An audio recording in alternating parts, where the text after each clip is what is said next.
स्वादला भेटणाऱ्या घरगुती चवीमुळे आज हजारो कुटुंब नाशिकमधील आमच्यासोबत जोडले गेले आहे आणि ते हॉटेल स्वाद म्हणजे त्यांचं स्वतःचं रेस्टॉरंट समजतं. मालक म्हणून मी कधीच गल्ल्यावर बसत नाही. मी प्रत्येक वेळेस किचन, ग्राहक, फ्लोअर म्हणजे जे आपलं रेस्टॉरंट सेक्शन आहे तिकडेच माझं कंटिन्यू वर्किंग असतं. नमस्कार मित्रांनो, मी हॉटेल स्वादचा ओनर अरुण सानप.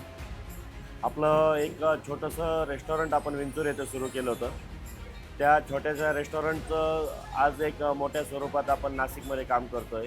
छोटंसं रोपटं लावलं होतं, त्या रोपट्याचं आज मोठं एक झाड तयार केलं आहे. आणि हॉटेल सुरू करण्यापूर्वी माझं एकच ध्येय होतं की प्रत्येक ग्राहकाला चांगल्या प्रकारचे जेवण, घरगुती असा स्वाद आपण प्रत्येकाला दिला गेला पाहिजे.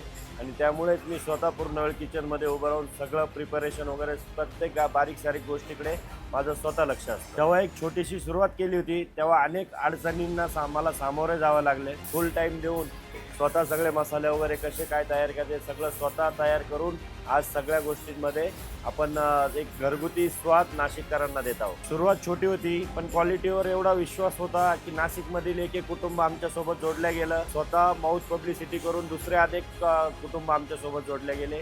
असा एक स्वादचा एक नाशिकमध्ये एक मोठा खवय्या वर्ग तयार झालेला आहे. हा फक्त एक व्यवसाय नाही, तर ही नाती जपण्याची एक जबाबदारी आहे. मी अरुण सानप आणि स्वाद म्हणजे तुमच्या एक विश्वासाची चव.